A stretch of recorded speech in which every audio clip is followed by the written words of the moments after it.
Herkese merhaba arkadaşlar. Demir Farmı videosu paylaştım. Orada TikTok'tan yayıncı arkadaşım 3 golemden fazla doğmayacak, ne kadar köylüyü arttırsan da demiş. Onun için kendime de kanıt olsun diye ve bu yorumu okuyanlar için de bir kanıt olsun diye, ya onun dediği doğru ya benim şüphelendiğim, yani benim istediğim doğru. Her 10 golemi bir tane köylü doğması lazım. Ben böyle biliyorum ve onu kanıtlamak için şu an 60 tane köylü, 60 tane yatak, 60 tane de iş masası spawn ettim, kurdum kutunun içine. Burada golemler bakın doğmaya başladı. 2 tane golem doğdu şu an. Toplam 6 tane golem doğması lazım. Çünkü 60 tane köylü var burada. Onu denemek istiyorum. Bakalım olacak mı?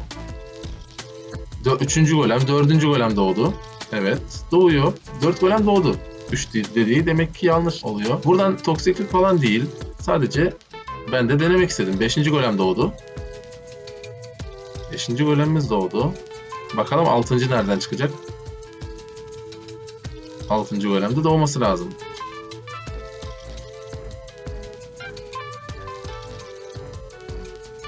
Şu an 5 golem var. Hadi 6. golem, hadi. Videoyu kesmek istemedim. Shorts atacaktım ama orada kesmek zorunda kalacağım. Sonra diyecekler ki işte ne bileyim. Bilmiyorum.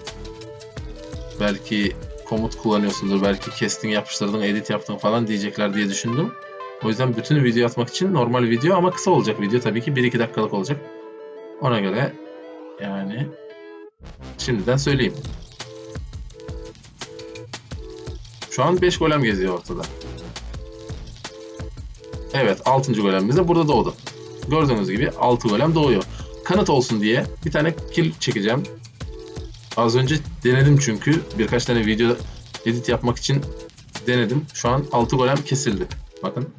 Bir kere de Iron Golem 2, 3, 4, 5, 6 tane Iron Golem kesildi. Bir tane doğdu yine. Yine bir tane doğdu. Öldürdükçe yenisi doğacak. Yani köylüde sınırı yok. Her 10 köylüye bir tane golem doğuyor. Kanıtlandı şu an. Ve ne kadar çok yaparsanız o kadar çok golem doğacak. Onları tuzağa düşürüp öldürebilirsiniz ama dünyanız lag'a gelecek. Tavsiye etmem. Zaten 2 golem aynı anda doğsa bile 20 köylüyle yeter, artar size. Evinizin yanında bir yere yaparsanız, evinizde sandıklarınızı kurcalarken, bir şey yaparken zaten onlar çalışacak ve demiriniz yeterli olacak diye düşünüyorum. Fazla büyütmenize gerek yok. Ama büyütseniz de çalışıyor. Onu kanıtlamak istedim yani. Evet, bir golemimiz doğdu. Bakalım 6 olsun, yine de videoyu kapatacağız. Golem 1 hazır. İkinci golem spawn oldu. Köylüleri komutla spawn ettim. Şöyle bir komut yazıyorsunuz. Bakın, köylüleri spawn ederken sonuna Minecraft _s yazarsanız köylüler direkt büyük köylü olarak doğuyor. Çocuk olmadan. Böyle spawn ettim bunları. Evet. 3. golemimiz geldi. Gelsin yine 3 golem. Bu arada hiçbir şey yok. Komut blok falan kullanmıyorum. Ben sevmiyorum hile falan kullanmayı. Yalan söylemeyi de sevmiyorum. 4. golemimiz doğdu. 5. golem doğdu. Bu arada yavaş doğma sebebi şu: köylüler her zaman iş masasının önünde hapsederseniz daha hızlı doğar. Çünkü bazı köylüler ortalıkta geziyor. Bazı köylüler kendi iş masasına ulaşamıyor. O yüzden de olabilir. Haberiniz olsun. Bir de gece gündüz olmuyor. Bakın 6. golem de doğdu. Bu parçayı da videonun bir yerine yapıştırmak istedim. Son sürüm, güncel sürüm ve dünyam da şurada. Şu galiba, evet. Dün video kaydettim. Bugün de bir sonraki yorumun cevabını aynı videonun içine edit yaparken eklemek istedim. Dünyamda komut blok yok. Kullanmıyorum, yani gerek yok kandırmaya. 60 köylü spawn ettim etrafımda. Şöyle. Şu an 4 tane golem doğmuş. Çünkü denemek için her sefer 6 olduğunda kesiyorum. Bir daha doğmasını bekliyorum. Bunun sayesinde işte böyle bir... bakın 5. doğdu şu an. Hiçbir şey yapmadığım halde 5. doğdu. Hiç komut blok falan yok.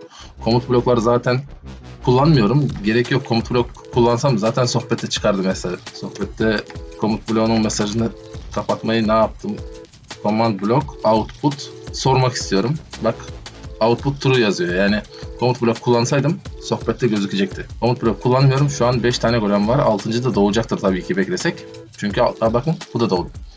Bunun gibi bu videoyu da az önceki videonun arasına bir yere yerleştiririm diye düşünüyorum. En sonuna yerleştiririm büyük ihtimalle. Evet arkadaşlar, yani 10 köylüye bir tane golem doğuyormuş. Kanıtlandı, test edildi. Kendi dünyanızda test edebilirsiniz tabii ki de. İstediğiniz kadar test edin. Yavru köylü olmasın, yeşil köylü olmasın. İş masası, yatağı, köylüsü sayısı aynı olsun. 10 köylüye bir tane golem doğuyor. Bunun gibi denemeleri kendiniz de yapabiliyorsunuz. 4. golem doğdu ve görüşmek üzere. Hoşçakalın. Bay bay.